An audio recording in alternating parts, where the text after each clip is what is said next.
Hi guys, and welcome back to the channel. Here we are for the pre-interview, although for you guys now, having just watched the finals, hopefully it will be the post-interview, but sod it, we'll all be confused together, with Landon Sheehan, otherwise known as PopeDarpa, who is one of our finalists for the MWS 2024 final series. So how are you doing? Doing all right. How about yourself? Well, it's been an odd weekend, but I'm looking forward to the finals very much. So, yeah. Overall, good. It's we've had some issues with recordings, various, and with timings, and then in between those things, I went drinking, and that never helps to make any of it go better. So, Oh, I hear you. I was drinking last night myself and woke up a little sick in the morning. So I'm glad that we have time before the game here. I'm very glad as well. That's yeah. So we're both feeling the pain. Cool.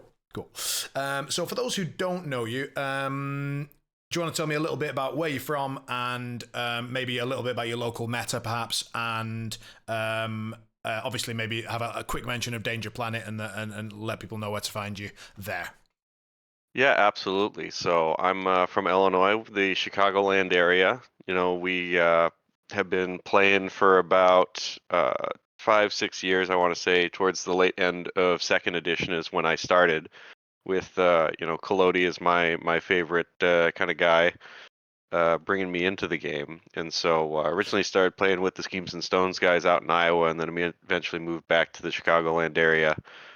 Um, and we've had ups and downs in our meta. Sometimes more people, sometimes less. But right now, we just had a Henchman Hardcore tournament not too long ago, just to kind of get people back into the game and try and grow it. And that went well. We had about 9 people for it, without having 3 or 4 of our regulars attend.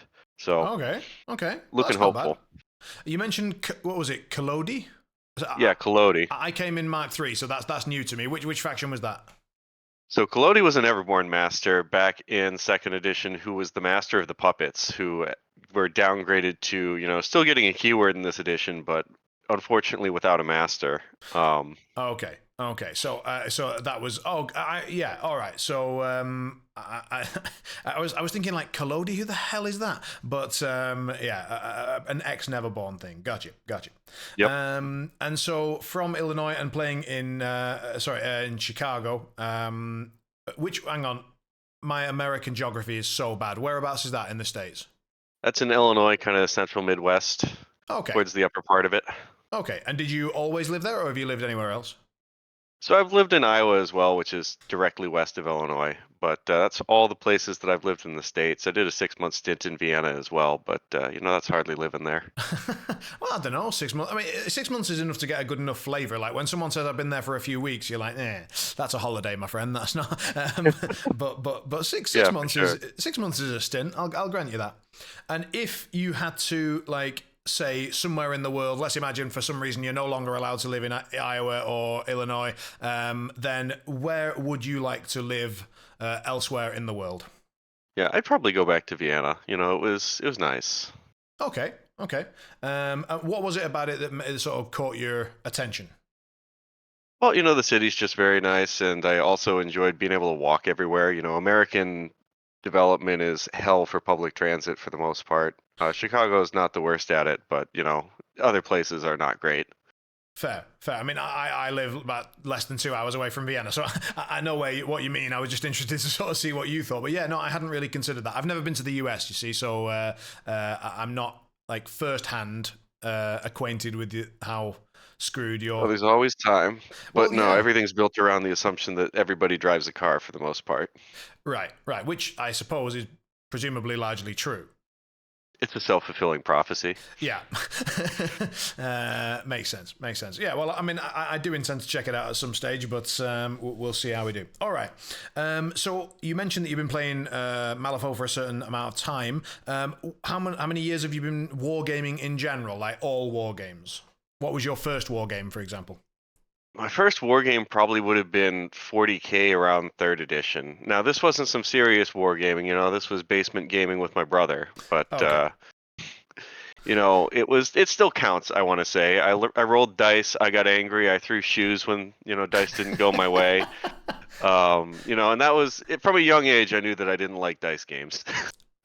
That's reasonable, and that answers my next question, which is what made you settle on Malifaux? Yeah, so I started playing Malifaux when my roommate decided they were getting into it, who would later become part of the Schemes and Stones podcast that, is no longer with us at the moment. But so I was playing with those guys, and it sort of clicked with me having a game that, kind of worked as an actual game just a bit better than I felt 40K did. Because with 40K, the best laid plans, it's like, all right, I've got my anti-vehicle weapon. I'm shooting you 3 times with it. I missed 3 times. Nothing happened. Fuck me, that was supposed to work. That can only happen so many times to a man before he breaks. Right. In Malifaux, that only generally happens trying to hit a pre-nerf McCabe 2 botanist. And I say nerf in the lightest possible sense.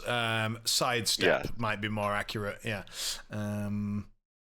Maybe even buff, I'm not sure, but that remains to be seen. But in McCabe 2 specifically, there was a certain level of misery that comes with attacking a McCabe 2 botanist. So Sure. yeah, fair enough. And did any of those systems, either Warhammer or any of the other ones that you played, or maybe any game really, any sort of game that affected the way that you play Malifaux? Did any of them sort of transfer any skills or anything like that? So I think one of the skills that actually kind of transferred to me came from a game I wasn't expecting it to, and that's from Dota 2, which is a League of Legends type MOBA game where you've got, say, 100 and something heroes that all have a very different skill set, some of which are more or less relevant for whatever patch you're playing. But usually there's something unique that everything in their kit does. And you kind of have to be aware of what that is at all times, whether it's while you're playing the game or while you're drafting your set of heroes. And so that sort of tinted the way I analyze models in Malifaux, where yeah, something might not be meta or useful, but in a particular game, but there's always going to be some time where you're like, you know what, I need that particular thing off the shopping list, and you kind of dust it off and pull it out.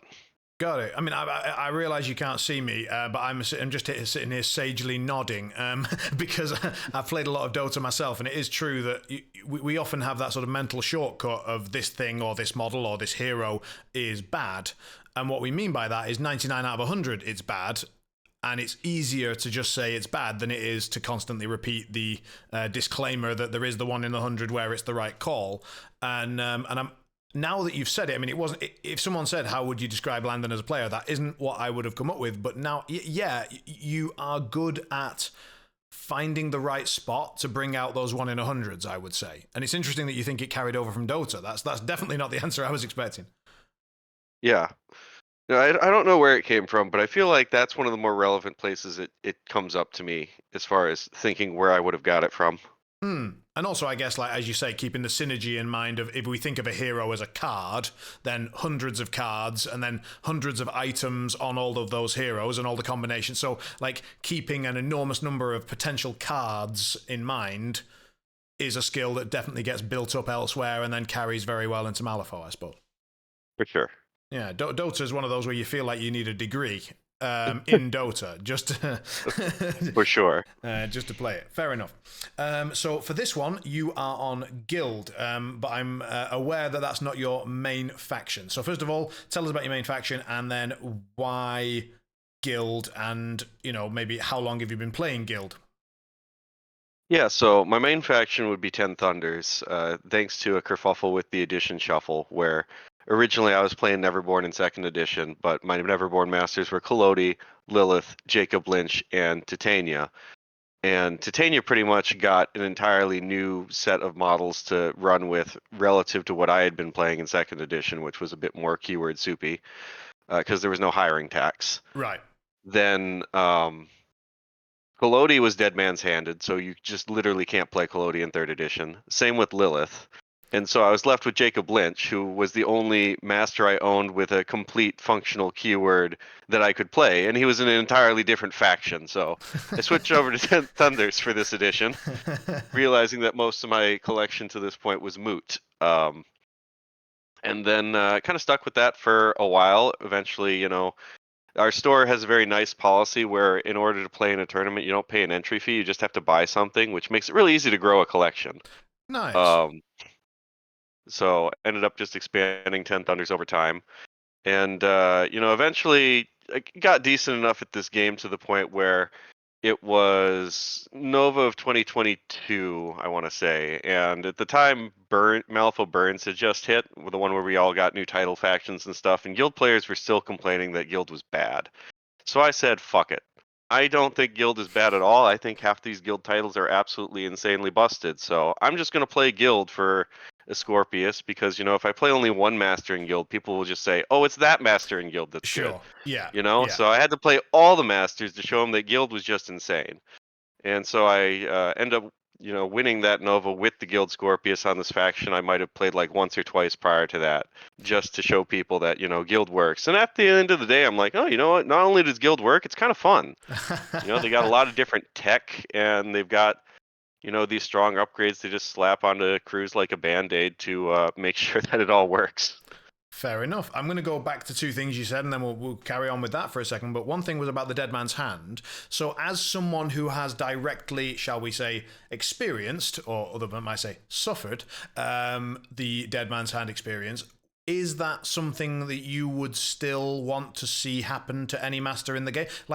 I've never lived through a Dead Man's Hand happening to anything that I played, and in theory, I would like to see it happen to Seamus, for example, because I think he's so game warping that it's just bad for the game, regardless of whether he's good or bad or competitive or not. I just think he's bad for the game.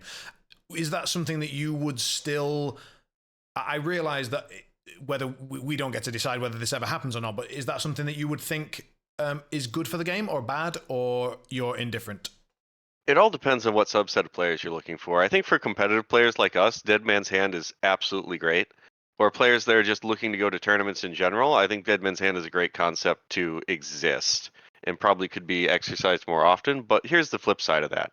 I think Dead Man's Hand is terrible for casual gamers and for growing the game, because it leads to this sense of like, why would I buy stuff if I'm not going to be able to play with it, And like maybe it's just buy more stuff so you don't get screwed and not be able to play your toys. But people don't like it when they paint their toys and they make it all nice, and then suddenly it's like, well, no, you can't bring that to the game because whatever. And the Dead Man's Hand problem tries to address this by still giving them rules, which is fine. Maybe that's just the bit or the compensation we offer for them. But then it's kind of like, well, you're still writing rules for all of these models. It's just you're saying that you don't give a fuck whether or not they're playable rules. And we're back to the casual players suffer because we're just handing them unbalanced nonsense to play their games with.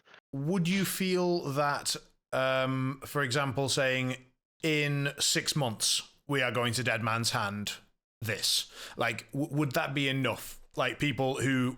so that no one would have painted it within 6 months of it happening, and people who had painted it would know, I'm going to get 6 months of goodness out of this, and then that's the end of that. Like, do you think that would be something that could make Dead Man's Hand more palatable, or is that simply, like, prolonging the inevitable? Yeah, I don't know. That's a tricky question. I feel almost like it's a difficult one to answer, but it might be that that's how that kind of works. It gives Weird enough time to sell through their stock as well, but... Oh, yeah, I mean, there's always money behind the scenes that makes things move, right? But I was thinking more from the player side. But, I mean, yeah, business does need to have a reason to do something, but I think keeping the players happy should be at least part of that. I realise that's a bit optimistic, sure. But nonetheless. All right, so we talked about your factions. What's your least favourite faction, and why? Well, I've never been partial to Bayou because they're just kind of a weird faction in a large number of respects. I've got some trauma from second edition on how Bayou worked, where they had this trigger dumb luck where you would do essentially double damage but take half of that damage back to yourself. But then because they're the kooky wonky faction, they also had this upgrade called stilts where you could just discard the stilts and take 1 damage instead of whatever damage you were supposed to. So you get things like Francisco hits you for 18 damage and then takes 1 back, and you're like, that's not fair. Right, I see. Right, yeah. No, that doesn't sound great. I mean, is there even a model in the game that has 18 health? No, there was not at the time. But is there now? No, I don't think so. I mean, you could maybe you could get to that many like shields or reduction. No, but even it wouldn't matter, would it? No, nothing. Right, nothing survives that. Right, nothing survives that, except a terracotta warrior. But sure. Yeah, no, it was quite silly, and that sort of silliness of the faction kind of excusing that they're allowed to do whatever they want, and just that they kind of are the elephant in the room of this like otherwise grimdark serious game of like, hey, we're the kooky gremlins, and like, comedic relief has its place, I suppose, but not for me. No, I'm with you. I can't stand Bio. They're also my least favorite faction. So on this, we fully agree.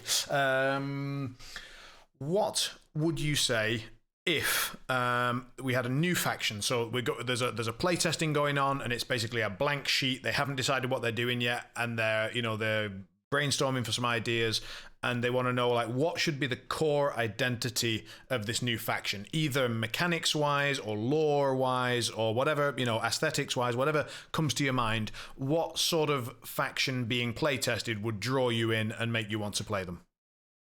I want the puppet faction. It's Kolodi is back from the dead. And we have a couple different puppet masters. We get Hinamatsu, we get Vasilisa, we get whoever the fuck else they decide is a named puppet at this point in time. Okay. And then, all of their chicanery is fucking around with like activation order with companion accomplice, and out of activation like obeys and movements and stuff. That's making me terrified. That sounds like pass token stuff on a faction wide scale.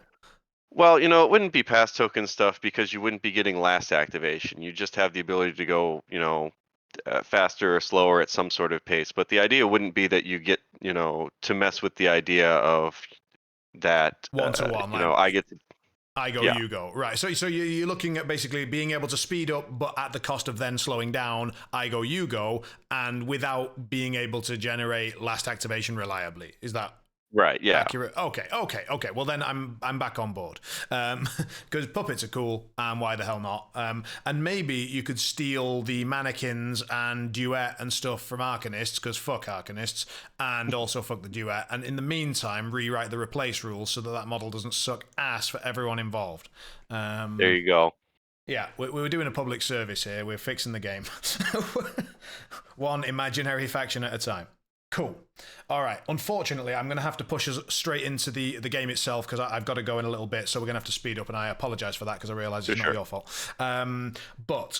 So we now know we've seen the crews. They've been declared, and we know that we have Dashel 2, and I'm going to bring the crew up on screen. So we have here your crew, which is Dashel 2 with a lead-line coat, Dispatcher, Executioner, also with a lead-line coat, Mounted Guard, Melissa Core out of Keyword with an Expert Marksman upgrade, Nightcrawler Network, and the Disease Containment Unit. And that is going to be up against Anya 1 with Sovereign, with Winston, Irina Keen, Hand of Janus, Host Ducat out of Keyword, Catalan Rifleman, and Operative. So that is going to be the finals for 2024. Was that the crew that you expected him to field? Well, to be honest, I'm very surprised to see Anya in the top, masters being played for our finals to begin with. But at the very least, he had been playing Anya the previous round, so I had some idea to expect it. Mm-hmm. And if you're expecting Anya, you're expecting Winston. I expected to see both of the Keens, but one of the Keens sounds fine if you're only going to take one. Irina's the Keen to take. Hand of Janus, though, that surprised me. You're already most times going to be taking some armor piercing to deal with Sovereign. And so for me, it was between taking 2 Mounted Guard and slapping Expert Marksman on both of them, or I ended up just going with Melissa Core to get more of that concentrated into one unit that could just one-shot the Sovereign. What's the damage track on a Mounted Guard? It's 235. Okay. On stat 5 or 6? On stat 5, I believe 6 with Pursue. So still going to be advantage against stat 4. Sure. But, Core just always being 6 and having 246 on a damage track just seemed like it was going to be better. The trade-off, like I said, is just that I'm essentially getting one less source of it, since it's an extra point that I could have spent potentially on the upgrade for the second Mounted Guard. But, it all works. The Core just builds in the zone more reliably. I mean, when I look at opponents' lists, I tend to have a quick look at the out of keyword pick, right? Because they paid the extra. So why? Exactly. So what do you think Ducat is being paid the extra to do here? I think Ducat's just being paid the extra to be able to walk, interact, to be honest. I don't know that Explorers has a ton of great options for that to begin with. So you think it's to Some do with the people cloak like and the dagger Damned, stuff? some people like, yeah, I think it has to do with Cloak and Dagger stuff, or it has to do with him making shadow markers to feed the botanist that he forgot to hire. Um, Yeah, yeah, fair. All right, and then rifleman. We saw that come up in the last game against Andre. That stun was pretty clutch into the rider. So are we assuming that was simply there as like anti-rider tech? Have I you think it's there for accidentally walked into anti-rider it? tech, but I think it's also going to be annoying for turning off armor piercing if I'm not careful enough for it. Right, so But I was I about to say, like, expect is there that anything that he's going to walk, like, you've accidentally walked into a rifleman stunning you, and we're saying Melissa Core has kind of done that a little bit? just a little bit, but I think Melissa Core's threat range is just so much larger than the rifleman's that I don't think I'm terrified of the rifleman doing that at a relevant time. Okay, I mean, rifleman's Um, threat is 19 and Melissa's is 22, isn't it? 22 to 24, depending. But Oh, okay. yes, Okay, so you've definitely got the advantage, but I mean, it's not like worlds away. Like, you'd only have to cock up a little bit. I mean, we saw Andre cock up by like 1 inch, and then all of a sudden, Dieter's dead. Like, so don't do that. That's my advice. that's true. That's true. Yeah, no, my hope is that I can just catch the rifleman in the Dashel blender and then not have to worry about whether or why he's here. Fair enough, fair enough. And the operatives often you bring some spiciness because obviously they're able to count as friendly and this and that. Is there anything there that you've had a look at and realised he can mess with? Well, he can spend his own stones, which is funny. Um, if he's Oh, close enough to Dashel. so that allows him to use the Dashel stone spending, but it forces him to use his own ones. Correct, yeah. So that's funny. Otherwise, I think the operative's mostly here for arson, just because it's such a scheming pool. Okay, yeah, sure. So coming on to schemes then, because I've had it up. So I'm going to bring the scheme pool photo back up for a moment. Here we are. Yes. So now we have the schemes on stage. What are we thinking he's likely to bring here? What schemes is he going for, given that the crew we've just seen? I think I'm going to eat my hat if he's not taking sweating bullets and snare. He might take prisoner if he's that cheeky of a player, but his take prisoner targets aren't great. What can he even take prisoner that's likely to like survive? My executioner, my mounted guard, those are the only two I think you would ever bother taking take prisoner on from this list. You could technically pick the DCU, but he's never getting across the board, more Right. likely than not. And so like I think I'm quite thrilled if he's going to try and let executioner and mounted guard live. But I see that as him taking as a cheeky one pointer that he thinks is going to be easier to get than the cheeky one pointer off of sweating bullets or the unlikeliness of ensnare going off on the last turn.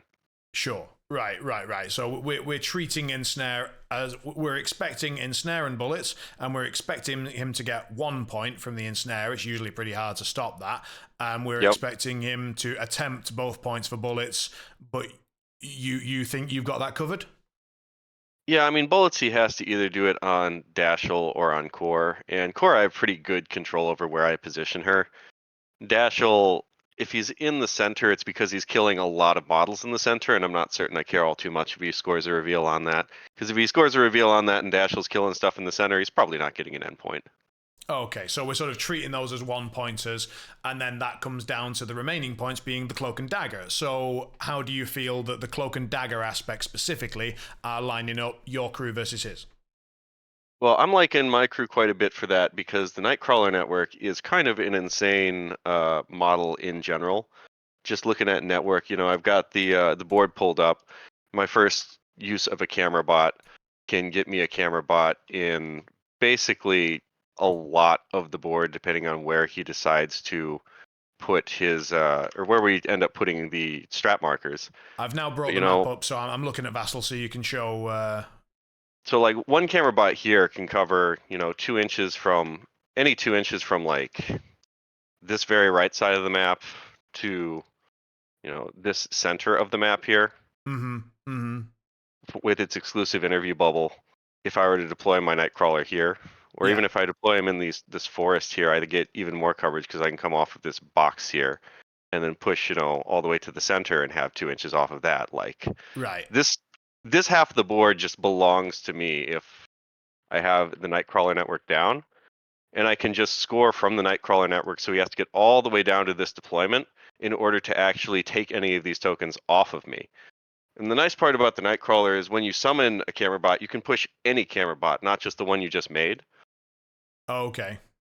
So you can, keep, say I had a intel on this bridge here. I can just keep pushing this camera bot 4 up every time I make a new one to try and keep up with the strat marker.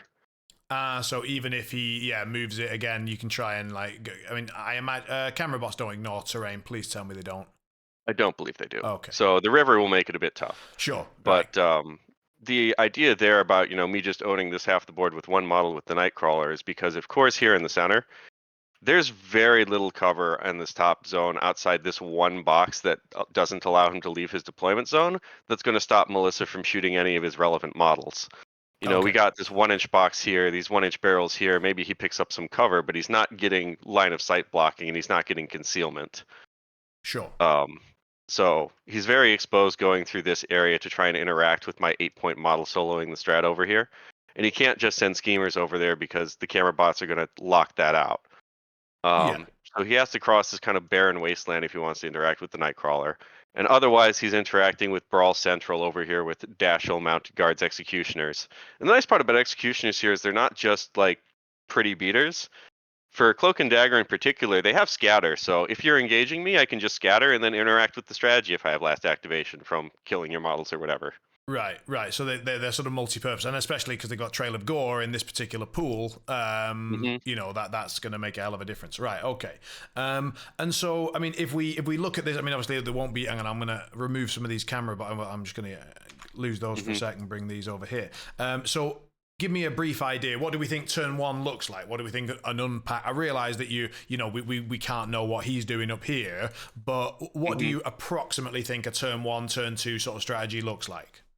Right, so we're probably going with DCU, farming an extra soulstone off the dog summon, and then putting a focus on either one, both, or either 2 focus on one of these or 1 focus on each. Not certain which one I'll go with yet. It's kind of going to depend on what target access I have and how he deploys. Sure.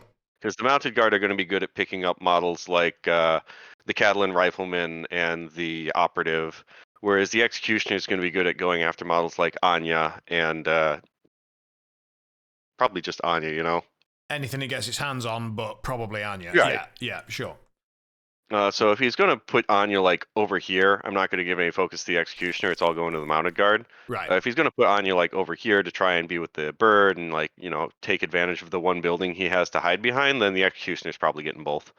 Right. And from there, it's just going to be dirtling out some activations. Nightcrawler is probably going to summon and grab an intel off of one of the markers over here. Yeah. Going to likely hold core back for later. At some point in time, I'll have to go with these guys. Mounted Guard probably rides with me forward, either Dashel the Executioner or the DCU, depending on which one I want, because he can nicely see all of them from this position. What would make you bring the DCU up? To try and make sure he doesn't get left behind, depending on how dirtily he's being with his deployment. So it would be in the case the DCU that he's DCU does being have to do super dirty. something. Right, yeah. If he's being super dirtle, and I don't think I can just jam Dashel down his throat, that's probably how it goes. Okay. But, it's quite likely that sometime in turn 2 or late turn 1, I'm just going to decide he's activated all of his threatening models, and Dashel's just going to, go 7,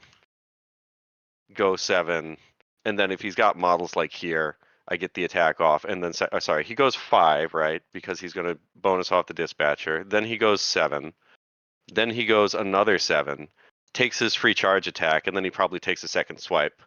Because if that second swipe here, which is off of Dashel, a whole 2-inch pulse, can catch a rifleman and an operative on that end of turn 1, these both go down to 4, and I can win initiative turn 2, and then just kill both of these models and do damage to whatever I hit with my charge attack without ever having him interact with me. I just flip a couple cards. Because second slice deals 1, deals 1, and then deals 1 again, but then they're on 1, so they die.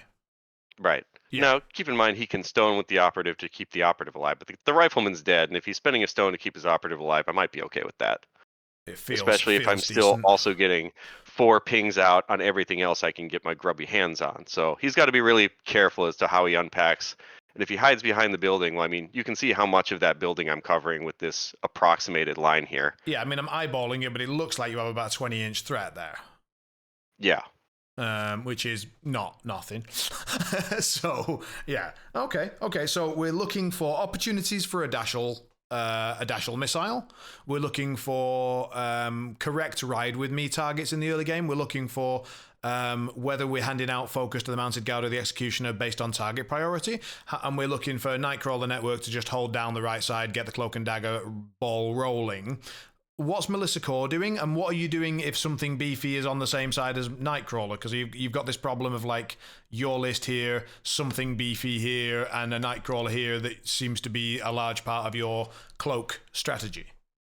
Yeah, so a lot of this comes down to the nuance of deployment. Some people don't respect deployment quite the same way that I respect deployment, but my initial drop is probably going to be all of my crew and then the Nightcrawler network. Maybe I put Core in the group with the Nightcrawler network, but I kind of want him to just ask me where everybody else is going so I can put Nightcrawler wherever the hell I want afterwards. Sure. Or if he just says, show me where Nightcrawler network goes, I can put Nightcrawler network here, and then if he reacts by putting a bunch of his crew over here, I just shift this bubble over to the To the center, middle, yeah.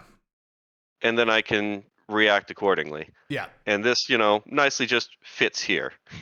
Yeah, it makes a lot of sense. Okay, cool. So again, we come back to what's Melissa doing or trying to do.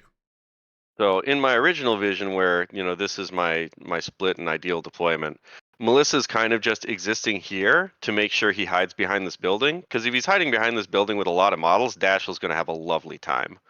If he decides that that's a terrible idea for him, Melissa's probably snagging a focus and shooting anything that dares to come into this range. Yeah. Because this is the 17-inch range that Melissa has on turn 1. Sure. After that, I've got a lot more options because I'll probably have a focus and a power token. Sure. Because I highly doubt he's going to just be like, oh, well, I guess I should just walk one of my important targets into Melissa turn 1. That doesn't tend to happen. And if he's gaining cover, because I mean, like, if you look at this bubble, it's pretty obvious something's going to try and tuck behind crates, barrel crates, building crates, whatever. Like, are you bothering to spend focus and hoping for a neg spike, or are you just going to take the 2? Like, 2 armor reducing, it's good, but it doesn't feel super special. What's the plan there? Kind of depends on what the target is and how my deck looks. Like, if I think I can hit a red off of, flipping 8 cards, depending on where the deck's at, I probably will fish for that. Just let it because, go. Yeah. Just hitting a red on Sovereign's still going to kill it in one hit or do a very nasty amount of damage to Hand of Janus with or without the armor piercing. Sure. And 8 cards out of however much is left in your deck isn't a terrible chance to hit that. Fair. But it all depends on what the target is, I'd say. All right. And then what do you think his plan is? What do you think? I mean, we're not talking about turn 3, 4, 5 because those essentially depend upon what happens turn 1 and 2. So we're just going to stick to the early game and then we'll see the game itself. But what do you think his turn 1 and 2 plan might look like? You said, like, obviously option A might be hide behind this building, at which point get blended. But what do you think an alternative might be? I'm thinking he has to find a way to get Anya up the board to try and hit the Nightcrawler network a bunch. So It all depends on where he drops Anya as far as where I think the Nightcrawler is going to be safer. Because my goal is probably going to be to get either Dashiell and the Executioner, or at least just the Executioner, over to Anya to try and beat some face. Because Anya's only got 10 wounds. She got some healing, she's got hard to kill, but she only got 10 wounds. Sure. So you can pressure that master a lot if you just hit it. And I'm double checking his list. He has a 6 pool. Okay. Yeah, 6 pool is respectable, but it's not a lot. I can't see your pool. What's your pool? My pool is, I believe, 3 stones based on the idea that the DCU might be able to farm me an extra one out of deployment, and maybe more depending on how the game goes. Okay, but and what do you need you for pick that? up a couple of stones, just a corpse. Oh, okay. And so if I hit a mask on the DCU to make the dog, which if I stone for it, I'm just cycling the stone, whatever, because I want to draw the 2 cards and get the 2 focus out. If I don't stone for it because I draw it, that's great and ideal, and I get a free stone. Okay, so it's like low mask, happy days. If not, okay, well. Yeah, exactly. I see. I see. Interesting. Interesting. All right. All right. So you think his plan largely revolves around getting Anya into network, keeping Sovereign and Hand outside of Melissa's, fuck you range. What do you think he's doing with his Irina and Winston and little guys? Before I move on too far, I Oh, think there sorry. is a Yeah. second separate thing he can be doing with Anya, Uh and huh. that's using Anya to try and contest my Nightcrawler scoring by removing camera bots. Now, it's not going to directly contest Nightcrawler's ability to snag points, but it is going to make it so that he can score his own strat through Nightcrawler Network. Because he can use his bonus action to essentially move and kill a camera bot at the same time, unless I'm willing to cheat a fairly decent card. So I am pretty aware of that. And you could also be trying to use it to kill the dispatcher because you can place Anya, Blade Rush to, get a point in, and then at that point in time, I think you can then just push the dispatcher to get a kill off of the scheme marker bullshit. So like he's got a couple options of what he can do with Anya, which is part of the reason why I think it's valuable to take Anya off the table. Right. Right. Um, Because she's part of his utility in the same way that Nightcrawler's part of yours. yeah, and so as far as what the rest of his crew's doing, I'm not actually super certain. Um, That I'm can't feel guessing super host is going to comfortable. look for. I'm guessing host is going to look for points. I'm trying to figure out if he has any ways at all to move the hand of Janice, and I'm not coming up. I guess he has not an accident to move the hand. Or that's targeted non-scheme marker. Never mind. Because I don't think can he dirigible ride the hand of Janice? No, it's size 2 or less. I don't know why the hand of Janice is here. That's the big question mark for me, because he doesn't really have a great way to move it around. Its attack is pretty bullshit of not being a gun and ignoring concealment, so it basically just does whatever the fuck it wants. Yeah, there But is that, but then after that, you're not entirely sure. Okay. he doesn't have a way to feed it focus. He doesn't have a way to move it, so it just seems like a weird piece. I guess we'll see the game and then post game see the interview. So, what do you think the cloak and dagger strategy placement is likely to look like? I think that's going to depend a lot on deployment of crews, but I'm likely going to put my own kind of out where I can interact with it with the Nightcrawler network on this half, assuming my Nightcrawler network goes down here.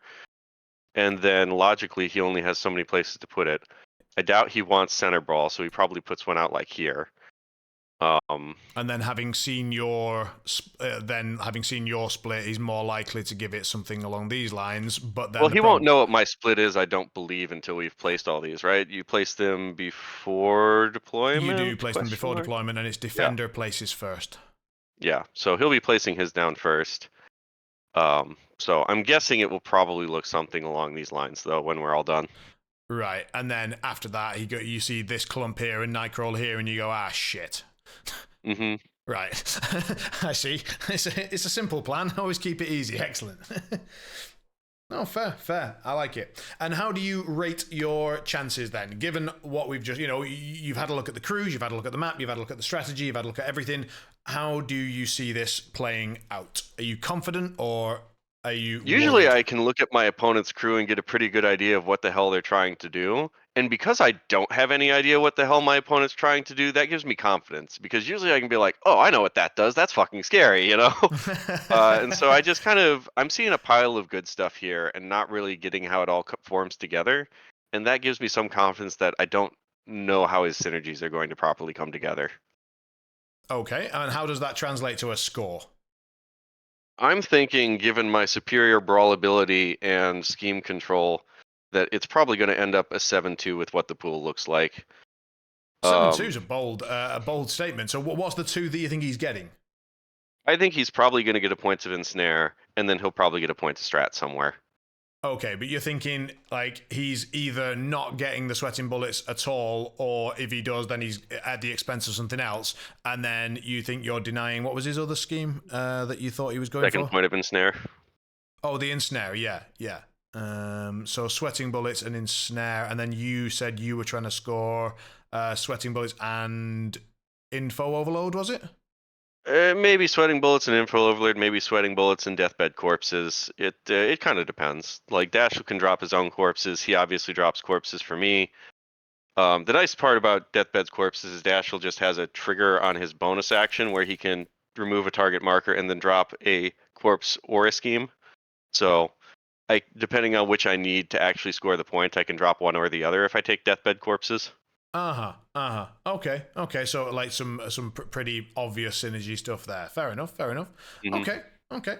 Excellent. All right. Well, I have one final thing to throw in there, which is, and I'm doing the same with Michael. So I've introduced a side game because the finals isn't interesting enough. What we need is some side hustle action. And so we're going to play the hidden word game, whereby during the game you need to try and say any of the 3 random words that I'm about to give you. And you've got to try and weave them in. He's going to know that you've got 3 hidden words, right? Because he's also got 3 hidden words. And so you've got to try and weave them in. But if you get it called out, you're going to lose points. If you manage to sneak them by him, you're going to score points. And if you successfully call out, if you incorrectly call him out, you're going to lose some points there as well. I've made this system up in about 3 seconds, so it's not very good, and it's likely going to result in both players with negative points. But let's not worry about that too much. Have you followed approximately the rules so far? Yes. Right, good. So again, 3 words. Here are your 3 words. Have you got a pen? Yep. Excellent. We've got anteater, Himalaya, or Himalayas. I'm not asked about plurals. Feel free to go with anteaters if you wish. And then gooch. Now, gooch, I think, is British slang. Does that mean anything to you? Not particularly, but I think I can make it work. Right. So gooch is the area between the ball sack and the ass. So it's a place on the... I Urban Dictionaryed it at one stage, and I think the American version might be a chad or a chode. I'm not. That doesn't sound right to me, but... No, well, anyway, fuck it. Gooch is the word that we need to get in there. You can use whatever method you wish to make that work. So again, 1 point per one of those words you manage to say without him calling you. If he calls you correctly, you're going to get -2. And if he calls you incorrectly, he's getting -1. This is where the big money lies on the finals. We're just betting on the side games. The alternative is, of course, that you completely ignore that and just choose not to go for it at all, and then he's sitting there. I mean, I don't know. It's no, funny. You've introduced it. It's part of someone's bingo card now. I don't need death threats telling me that I forgot to say gooch during our match and that someone's lost their house. That's exactly right. So we've got the side hustle, we've got the main hustle, and we've got the predicted score of 7-2. So unfortunately, I've got to head out, and we're going to have to cut this short. But thank you so much for joining me, and I wish you the very best of luck. And if you do end up winning the game, I will possibly snag you for a post-game interview, if that would be all right. Sounds good.